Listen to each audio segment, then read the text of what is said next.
Hi, Lee Phillips. I'm an attorney. I've actually written a book about living revocable trusts. It's called Protecting Your Financial Future. It's a good book. It's been a Time Warner Book of the Month Club book, which means that Time Warner thinks that the little old ladies ought to read it in their book clubs. And it's also 11 hours of continuing education for certified financial planners. That means it's technically pretty good, and it's a good read. It is a fun read. In it, I talk about terms that you need to know when you talk about living irrevocable trusts. Let me go through some of them so that you'll kind of know what you're talking about when you talk to somebody about a living irrevocable trust. That might be an attorney, the kids, whoever. The guy who sets up the trust is called the grantor. They'll call him the settlor. They'll call him the trustor. He's the or guy. And I don't know why we have three terms for the guy, but the guy that sets it up is the grantor, the settlor, or the trustor. Same guy. And he's the one that writes the trust, and he's usually the one that puts the money or the assets into the trust. You could have another person be the settlor and settle the trust, and then it could be another person who puts assets into the trust. And they do that sometimes for tax reasons. But Mom and Pop, you're probably not going to worry about it.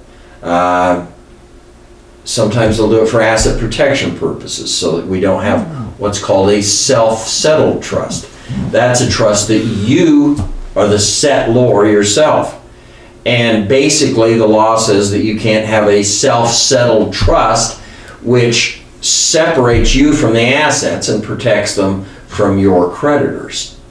So self-settled. Oh, it's settled. That's the guy who makes the trust. I remember that.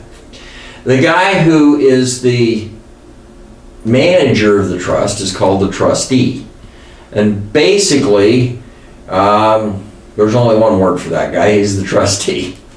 And he's the one responsible for executing management of the assets, executing the terms of the trust. And if you really understood what a trustee was, and we have other YouTube videos on trustees, you would never be a trustee. Because the fiduciary duty, that's the standard of care, basically, that the trustee is held to, is the fiduciary duty of the trustee. And the fiduciary duty is very high. That trustee is obligated to execute on the terms of the trust and to do that which is best for the beneficiaries.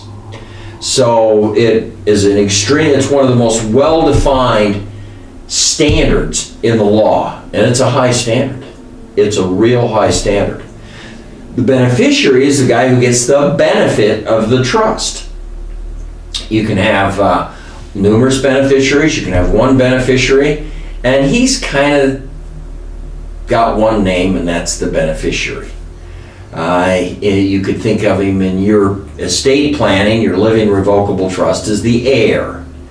Although you get to say who the heir is, the beneficiary is, and the trustee is obligated under the fiduciary duty to take care of the assets on behalf of the beneficiary.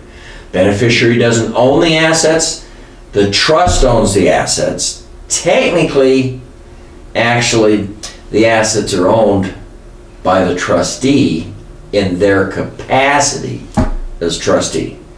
They don't own them in that they can't go bankrupt and lose them or anything, but technically title is held in the name of the trustee. So we have the trustee who takes care of everything under the fiduciary duty for the beneficiaries. Now, you're going to set up your living revocable trust, and the funny thing is, you're going to be the grantor, the trustor, whatever you're going to call a guy. You set it up. You're going to be the trustee. You manage it, and you're going to be the beneficiary. You get the benefit of it. So you hold all three positions. And when you hold all three positions, that's a special type of trust. It has a specific name. It's called a Grantor Trust. And the IRS says that if it's a Grantor Trust, they disregard it. They don't pay any attention to it. And we've got another video on grantor trusts, but the IRS doesn't pay any attention to it. You use your social security number, and all of the income generated by the trust's assets are yours. So you have to pay tax on them. Now, if the trust is one that can accumulate income, that's called a complex trust. You do not want a complex trust, or at least you don't want a trust that actually accumulates income, because the tax rate is horrid. Let's see, at $12,600 and something dollars, it gets to the highest tax rate, which is what now, 36%? It used to be 39.7 or whatever it was. I mean, it's horrible. You don't want one. You want to pay all of the money out.